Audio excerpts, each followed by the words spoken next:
It is my pleasure to invite back to the podium to get us started on this session my namesake and my esteemed colleague and our chair of our faculty that does not need any more introductions than what she's already had. But with that, Marian.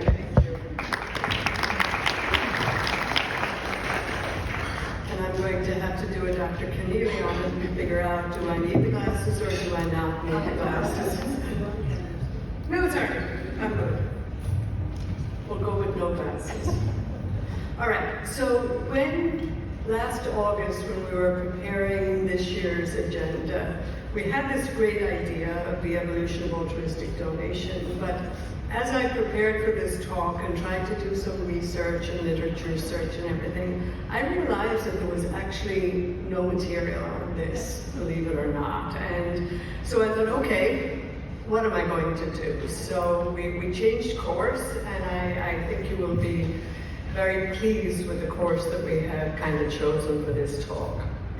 So first, let's define altruism, and I say it a little different because I'm from Ireland, and Suzanne, do not correct me. Altruism is when we act to promote someone else's welfare, even at the risk or cost to ourselves. It's the unselfish regard for or devotion to the welfare of others. And it's the willingness to do things that bring advantages to others, even if it results in disadvantage for ourselves. My daughter, who's a social worker, gave me this. However, she neglected to give me the reference, so I do apologize. But altruism is the unselfish concern for other people, doing things simply out of desire to help, not because you feel obligated to out of duty or loyalty or religious reasons. It involves acting out of concern for the welfare of another person or other people. And what better describes a non-directed, altruistic, good Samaritan, whatever term we want to use, donor. They are truly giving of themselves to benefit someone. They're not connected to a recipient, they're not connected to their husband, to their wife, to their brother, or their sister. They are coming forward, doing this to benefit a stranger, and that is to me, is truly amazing. So I tried to do a little bit of an evolution, and maybe Dr. Peters will help me out with this a little bit later. And you know, there was no real definitive timeline, so this is kind of my own observation, having been in transplant and living donation for over 30 years. So when I started in transplant back in 1988, it was unheard of, right, Gigi? It was unheard of. We didn't see altruistic donors. We didn't see non-directed donors. It was parents, it was, you know, brothers and sisters, that type of thing. Then in the late 90s, it began to be a little bit more thought about and talked about, and there was a lot of papers about how it's unethical and that kind of thing. Early to mid-2000s, more literature began to be published, and people were having evolving thoughts on whether this could really happen. Then come the mid-2000s or I guess late 2000s, with the introduction of kidney pair donation, Dr. Mike Reese out of Ohio with the APD, the UNOS program, the National Kidney Registry, internal programs, all of those started to come together. And very soon we realized that you can't do KPD without non-directed donors. And now it's widely accepted. Recipients have social media campaigns, people utilize the microsites, all ways that non-directed donors come forward. So when I was preparing for this talk, I went to our social worker and ILD, Jackie, and I said, help me with some questions about altruistic donors. So I have to give her some credit for some of these questions. And some of the questions she had and I had is, does age matter? If this is an 18-year-old non-directed donor, or if it's a 70-year-old non-directed donor, does that matter? And we're not going to answer these questions till a little bit later. What motivates non-directed donors? Is there an unmet need that they are trying to fulfill? Is that true of all donors? Do we view them differently than other living donors? And if we do, or we don't, should we? Should we be more conservative in clearing? Should we be more risk averse with non-directed donors? Should we do timeouts? Should we lengthen their evaluation? So those are all questions to think about. So I'm going to stop here, and then I'm going to, so yesterday we heard from Dr. Asher, her amazing story, and it was a very emotional story for her, and I think it touched the hearts of all of us. And that was for her sister. So it was a very different dynamic than a non-directed donor.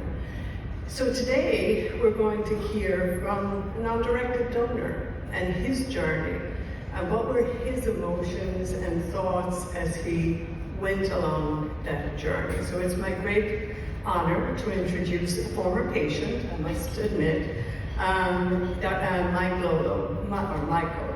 Mike is a retired New York City detective, and I had the pleasure of taking care of him in December of 2019 when he donated. 18, oh my God, we're getting old. So without further ado, I'm going to let Mike take the stage and tell his story as a non-directed donor. And then what I'd like to do is come back to these questions at the end and see if we have questions for Mike, have thoughts of our own about what altruistic donors are. So Mike, it is all yours. So there's two positions you never want to speak: before lunch, because everyone wants to eat, and after lunch, because that's when everyone falls asleep. So hopefully we'll keep everybody awake. I just want to say it's an absolute privilege for me, and I'm really humbled that I was asked by Marian and the organization to speak to you guys. I think it is vital and very, very, very important. You know, it's interesting because this has only happened maybe one other time. Typically when we're speaking, we're not speaking to people who know anything about, living kidney donation. So, you can see through all of my BS, if you will, as I'm going through. I can make up stuff and no one's really gonna know, but you guys are gonna know that. So, I'm gonna touch on two topics today.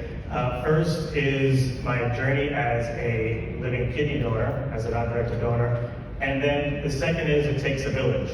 I cannot tell a lie, so I have to thank my wife for giving me the motivation and inspiring me for this talk today. Today is actually my 16th wedding anniversary, and she's flying in. She should be landing in like an hour or so. But when I said to her what this talk was about, very smart, way back when, 2018, I started to, even before donating, wanting to advocate, and she says, you know what, you need to write down a timeline of everything, every email, every phone call you had. And I'm like, for what? Because I hate extra work. And she's like, you never know, you're gonna need it someday, like if you're doing like a press thing, or you're gonna do a talk. And when Marian asked me immediately, when I told this to my wife, and she's like, the timeline, I'm like, oh my gosh, that's right. So basically what I wanna do is take you step by step, date by date, because I also think it's important to show the transplant center I donated at was Weill Cornell, and their transplant program is phenomenal. I'm sure everyone has a great transplant program, but I really have to say, it was like I got Ritz-Carlton treatment, and you'll see by the dates on the speed of my donation. So I'm just gonna jump right into and go way back. I'm gonna take everybody all the way back to the beginning. November 3rd, 1972, okay, to April 22nd, 2018. Now we only have about 20 minutes or so I can't give you the whole 45 years of my life, which is not really that exciting anyway. But what's important is, for those 45 years, I never heard of a kidney donation. I didn't know anyone who donated. I didn't know anyone on dialysis. The closest thing I guess would be my grandfather, who had a little bout of diabetes, and he took like a pill, and and he was fine. And I think that's really important, for, especially for non-directed donors. So 45 years, never heard of a kidney, right? I knew I had them.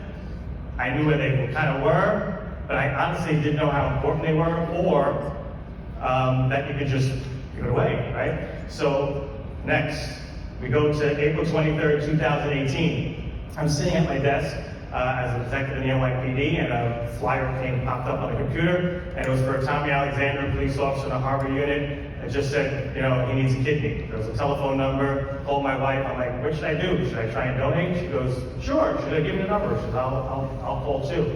I called the transplant center once, called the transplant center twice, called the transplant center a third time. Finally, I got a live person. The other 2 times I left messages. I answered some questions that they asked me over the phone, and I never heard from them again. I assumed that Tommy got his kidney, so they didn't need me. That's it. Move on with my life. I did my good deed. I'm done. Next is August 30th, 2018. I'm sitting at my desk again. What every good New Yorker does is they read the New York Post in the morning, right? Because that's the tabloid of New York. And I opened up the Post and I saw an article about a gentleman named Mark Weiner. And it basically said, "Hi, my name is Mark, I need a kidney." He had a billboard donated to him in Times Square. And all of you want to know, and it was one of your questions, Marian, the question we get asked, why did you donate? It's the most difficult question to answer, and I don't even know if I'm going to be able to answer it for you today, except that every single non-directed donor that I've spoken to has an aha moment. It's just, I can't explain it. I didn't hear a voice, from the clouds, but it was an aha moment, something that I didn't feel back in April. But I said to myself, 45 years, I've never heard of a kidney. I never heard of donation. And now twice in 4 months. So that for me was the moment where I was like, maybe I should look into this, And I was trying to help out Tommy, so why not try and help out Mark? So I clicked the link that they put on in the article. At the time I didn't know, it took me to Weill Cornell's intake system. And I filled out the form, whatever information they asked, and I waited for a response. So some people say, is there a makeup? Is there a type of person, a non-directed donor? I don't know. I think anybody can be a non-directed donor. Am I more inclined to donate because, I'm in the service business? I was a police officer or a detective for 21 years. Prior to that, I was in the hospitality business, restaurants and hotels. I have a degree in hospitality management. So I like people. Am I more inclined to donate over someone else? I don't know. But for me, that August 30th date is really important because that was my aha moment. Then came September 5th. The very first email I got from Weill Cornell, very impersonal. It was auto-generated, and it said, "We got a lot of responses. If you want to continue the process," I'm paraphrasing, of course, "here's a lab order for Quest, and you got to collect your urine for 24 hours." So I printed out the lab order. They mailed me a jug to my house. I had to try and figure out how to collect urine for 24 hours, so I'm only probably going to ask, I think, one question. Who in the room, besides myself, Terry, I don't know if there's any other donors in the room, have collected all of their urine for 24 hours? Oh, good, Lisa. Yeah. Not too many people. It's very difficult. It's easier for men than it is for women, but it's not easy to collect your urine for 24 hours. There's a lot of planning that has to go into figuring this out, right? So when you guys want these donors to pee in a bucket for 24 hours, it's a problem. So I figured it out. I'm going to do it on Sunday. I'm going to take it to work with me on Monday. And on the way home from work, I'm going to go to Quest. I'm going to get my blood drawn, and I'm going to drop off the urine jug. So the funny part of that story is I work in a room full of detectives, and I walk in the morning with the urine jug half full in a plastic bag. I put it in the refrigerator because it's required to stay cold. I continue to urinate throughout the day into the bucket. I take the thing out of the refrigerator. I go pee in the jug. I go back in the refrigerator. Nobody, these guys are so oblivious. They couldn't, what's the standard joke, like you couldn't find your way out of a paper bag? They didn't even know that I was doing this. They did find out later, and they weren't too happy. So September 12th, I made my appointment. I went to Quest. They took 9 vials of blood. I handed in the urine jug. I say the blood part because I don't like my own blood. As a detective, I saw other people's blood, no problem. Everybody here can bleed, I'm okay. But if I cut myself here and I start to see my own blood, I'm gonna pass out. So I had a successful trip to Quest, September 12th. Then, I don't have the exact date of this, September of 2018, my phone rings. And I get a call from a young lady that says she's from Weill Cornell. And unfortunately, I was not a match for Mark. And I will tell you, I don't know Mark from anybody, right? Just some big guy on a billboard. I was like, oh shoot, like that really stinks. But in the time that it took for them to get the results, I did what every good person does. You Google. So I did as much Googling as I could about living kidney donation, and it just reinforced that feeling I had on August 30th, that this was the right thing to do. And without going into extreme detail, because I don't have a ton of time, but I just felt it was risk versus reward.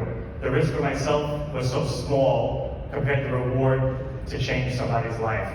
I went deep into some gen statistics. I read all this stuff. I'm like, why wouldn't I do this? It seems like a no-brainer, right? I got 2 kidneys. They're telling me I could give one away. The chance of death is so small. I'm like, absolutely. So I told the young lady, I said, I'm really sorry about that. I hope he ends up finding a donor. I said, what about being a non-directed donor? I learned about that by Googling. And the young lady went, that's a different pile. Was her exact words. I went, okay. She goes, someone's going to call you back. And within an hour, I got a call back from Marian. I think it was about an hour, so pretty soon. But that same day, I got a call back from Marian. And she explained the whole non-directed process over the phone. And I really want you to pay attention, because I'll say it again. They make being a donor at Weill Cornell very easy. Okay, the process is extremely streamlined. And if you have any takeaways from whatever it is I say today, I would go back to your centers and try and figure out ways to bring your donors in less, to make it as easy and comfortable as possible for someone to donate, to remove some of the barriers and disincentives that Dr. Peters mentioned earlier. Very, very important. So I scheduled October 5th for my full day of testing.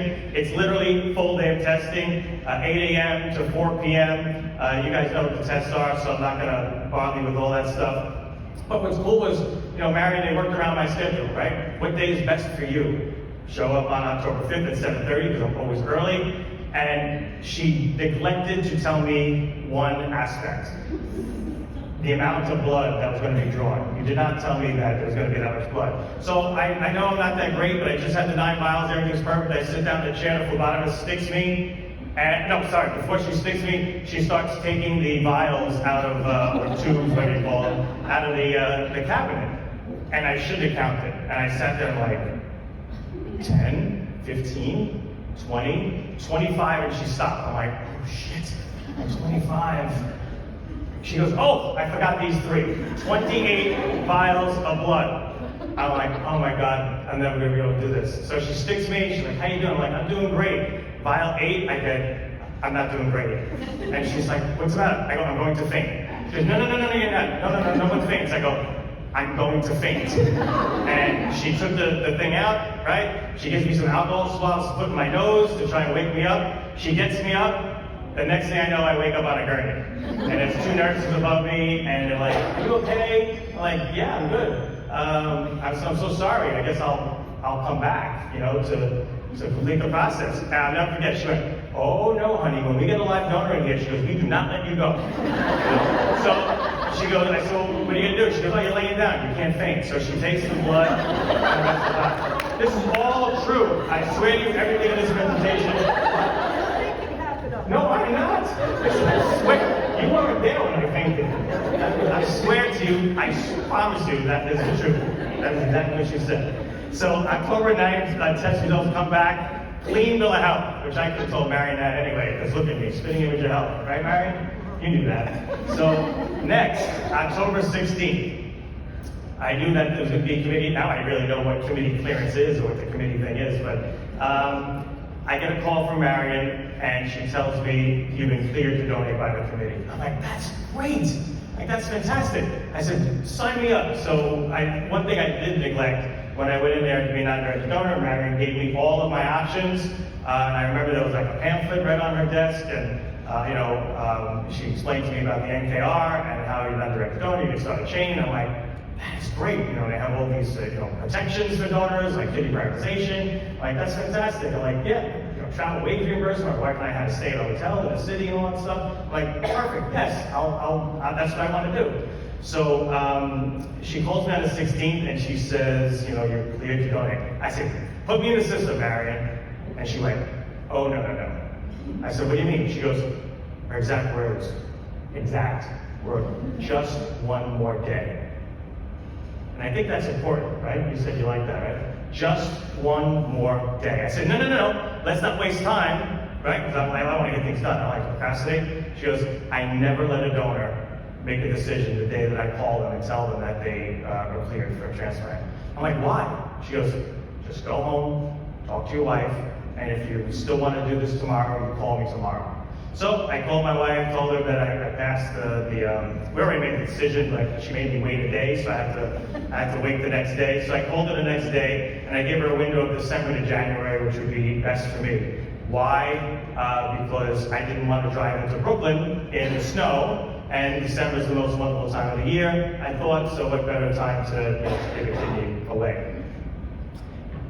November 6th, oh, this is good too, yeah, so November 6th now, I had to do another blood draw for cross-match and typing. 9 vials of blood, ladies and gentlemen, no fainting, but it was only 9, right? 9 vials of blood, no fainting. But the cool thing about that is I didn't have to go to Cornell.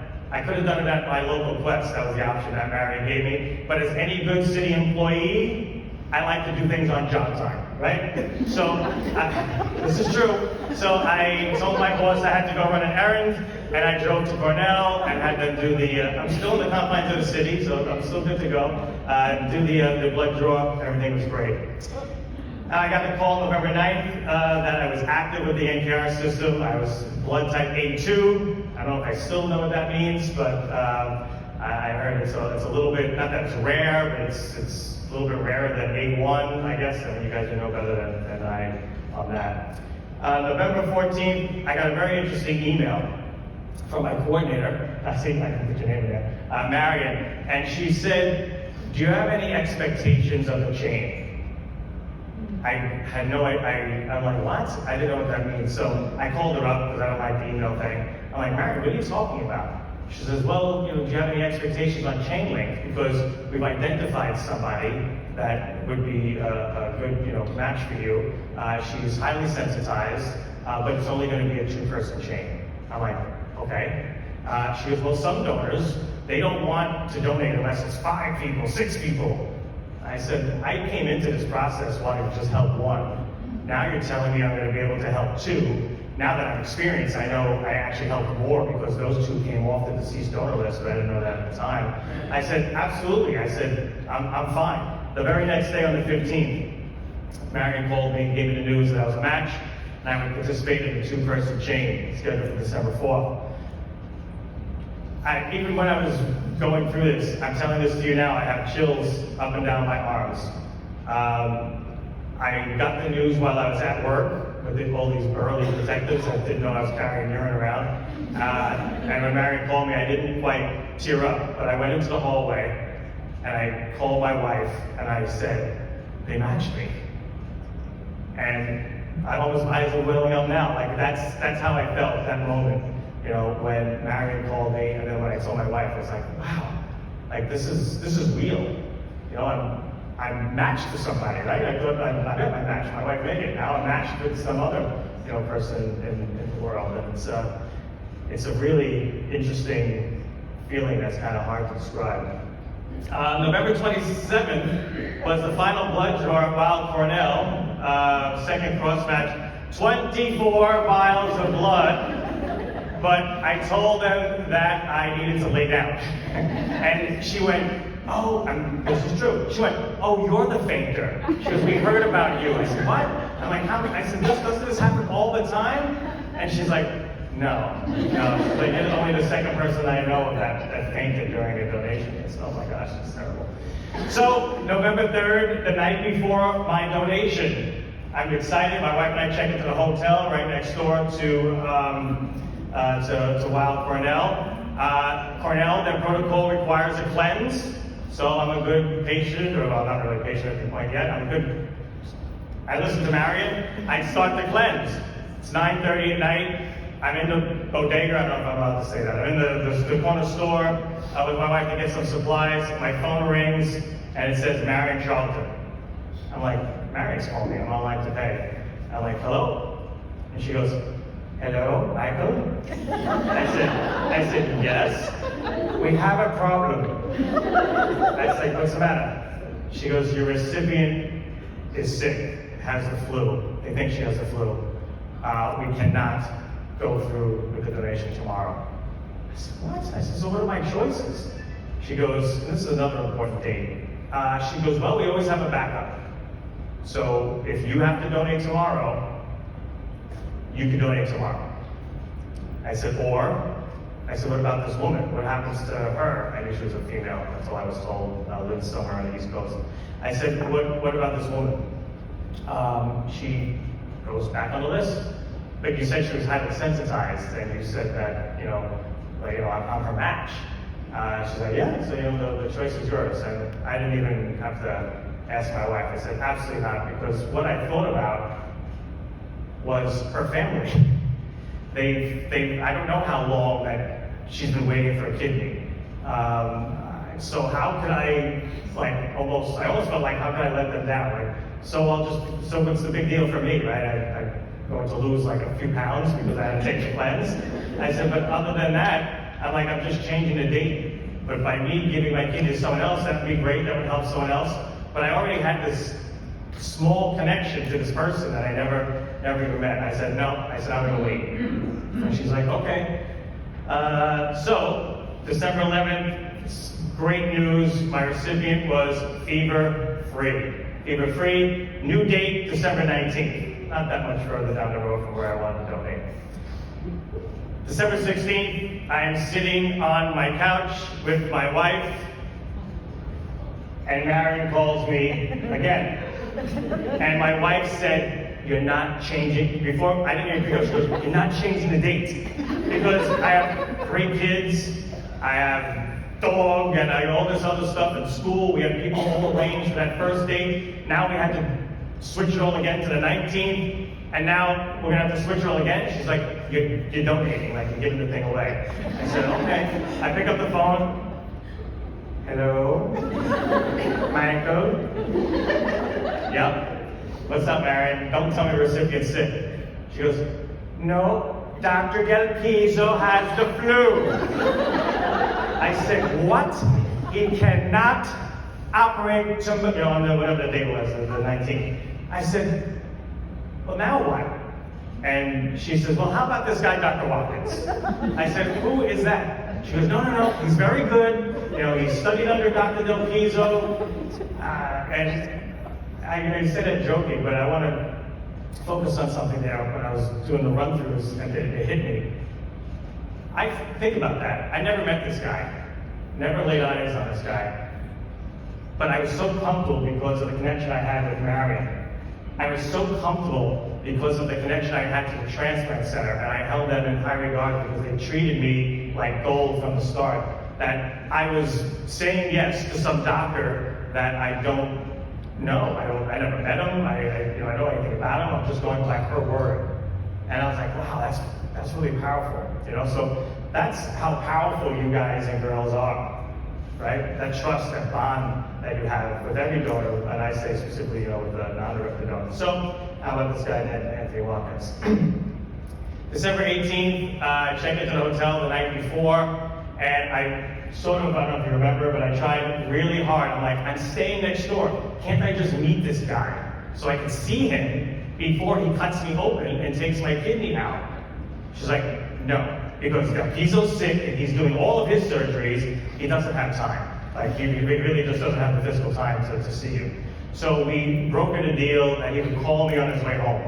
So I wish Dr. Watkins was still here. So he calls me on his way home. I hear the sounds of New York in the background, horn honking and sirens and stuff. It's like, Michael, it's Dr. Watkins. Hey. It's like, all right, so you have any questions for me? I said, I asked him a couple of basic things. There's a joke that I told him, which is true, because I asked him that question. I did some research, which he told me I Googled again, and I found out that he did a talk, and that he prefers pancreas, right? Yeah, he prefers pancreas over kidney. The guy that's going to cut out my kidney. So I said to him, Dr. Watkins, let me ask you one question. My wife's like, don't ask that question. I go, one question's bothering me. You gave an interview that pancreas is, your preferred, donation thing. Is it a nephrectomy? Pancreas nephrectomy? I don't know. But that's your preferred over kidney. You're cutting my kidney out tomorrow. He laughs and he's like, it's just more challenging. It's like an 8-hour surgery. You know, you're gonna get done in like 2 hours. That's like, oh, okay. So anyway, December 19th, 4:30 a.m. I walk into Weill Cornell with my wife, and you know, some of you that were, I told a joke the other day, but it is true. Never laid eyes on this gentleman. He comes in all suave, and my wife's sitting there, and I'm sitting there in the hospital gown, of course looking suave, right? And he's like, hey, how you doing? He goes, I'm Dr. Watkins. So my wife's like, hello. He got up, and she shook his hand, and you know, he's like, everything's good? You guys are cool? I'm like, yeah. We walked out, both of us looked at each other like, oh my gosh, he's so handsome. Right? So he is, he's such a handsome guy, right? He really is. And I ended up having the surgery. I think it took about 2 hours, if I'm not mistaken, somewhere around there. And then December 21st, was that 3 days later, 2 nights, 3 days later, I walked out of Weill Cornell, missing one small part of me. So besides me, the living donor, I think about it over here, I'm gonna get my glasses, I think. Besides me, the living donor, who else? These are your glasses. There's like 8 pairs of glasses up here. This is terrible. So I apologize, but I want to make sure I get it right, so I'm going to read off the paper. So besides me, the living donor, what else does it take to make this happen? It takes a village, right? I mentioned that before, it takes a village. So it's not just the donor that it takes to drastically change or save someone's life. It takes a village of people. The village often goes unnoticed while the donor typically is the focal point. Well, today I want to highlight everyone that's involved in removing one small kidney and moving it to another, often thousands of miles away, and giving them the credit that they so deserve. For me and many donors, it started with my family. My wife Megan, my 3 children were extremely supportive. I'm sure all of you would agree that without the donor family support, the process would be extremely difficult or not happen at all. Then there are the amazing transplant coordinators. This vital role in the process cannot be overlooked. My coordinator, I put that in there because I wasn't going to say her name, but Marian was there for me every single step of the way. She answered all, I have that capitalized, of my many questions, and I had a lot back and forth with emails. 7 days a week, she literally was available for me. She gave me her cell phone number, she was available 7 days a week. She was the first real interaction I had with Cornell and set the tone from the start. I can easily see how a potential donor who is unsure of the major decision they will be making can be turned off or go away and never donate due to the person that sits in this critical role. I want to thank all of you on behalf of all living donors. Next, I want to thank the medical staff. I wasn't nervous or scared as I walked down the hallway to the surgery room, and I did want to ask you, why does Cornell, I have to walk into my surgery room and hop up on the table? Is there another transplant center that makes the donors do that in this room? Everyone's telling me about the VIP treatment. They get rolled down the hallway and everyone's applauding. And Marian made me walk with the thing, open in the back. What is the reason? It's a good exercise. Oh my God. Yeah. Just tense it before you jump. Something to do with the gown. I don't know. I'm the only donor that had to walk to their operation. But that's because all the medical staff that I encountered prior to and after my surgery was top notch. Every step of the way, the doctors, nurses, phlebotomists, the PAs, the nursing assistants, social workers, ILDAs, they made me feel like I was the only patient. I really did feel that way. I had a Cinderella experience with my donation process over at Weill Cornell. And I want to thank all of you who are in this room on behalf of all of you donors. So I will conclude, I'm not getting flagged, so I'm doing good. So I'll conclude by saying that's the journey, and that's what it takes to remove one small kidney from a perfectly healthy person and place it into someone who is in desperate need. Everyone here deserves a round of applause, and I am thankful and humbled that I was asked to speak to you guys today, and I am grateful to be in your presence. So thank you very much.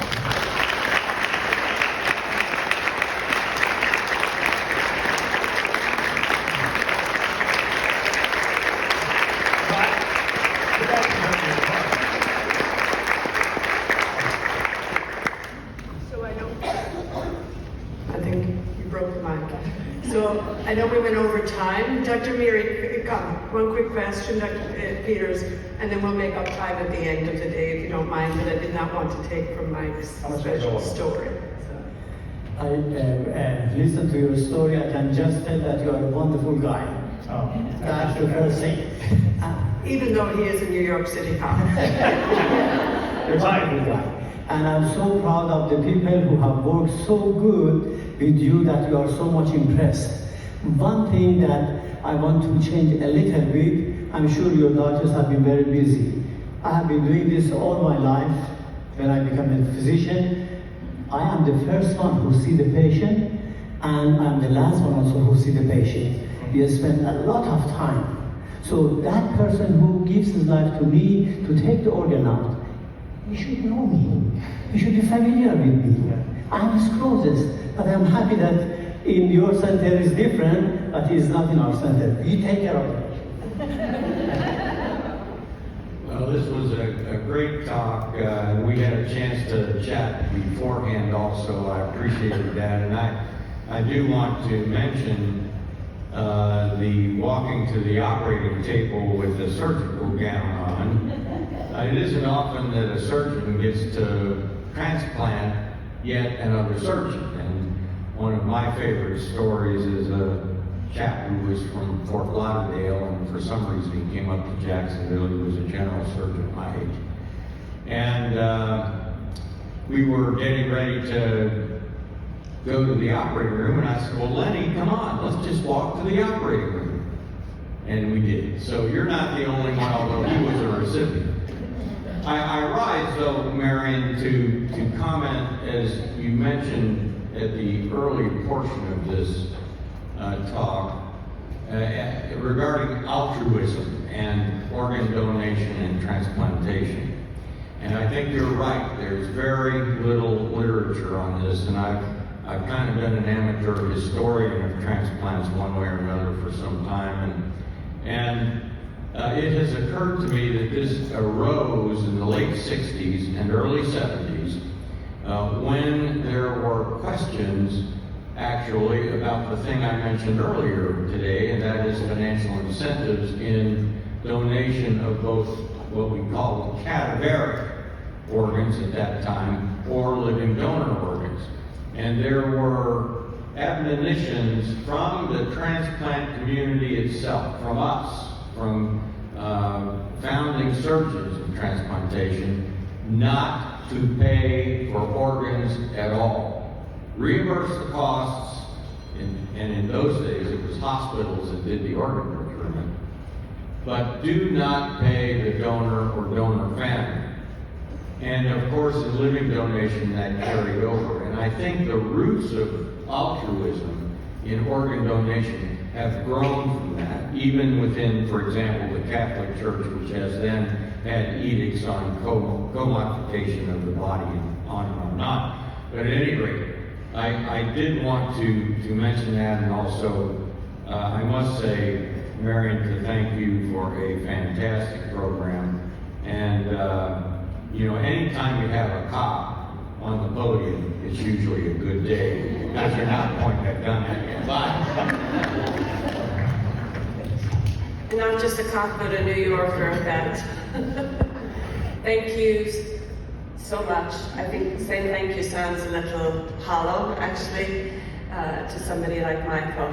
But also for telling your story in such an entertaining manner, especially right after lunch, I think was a great way to get us started.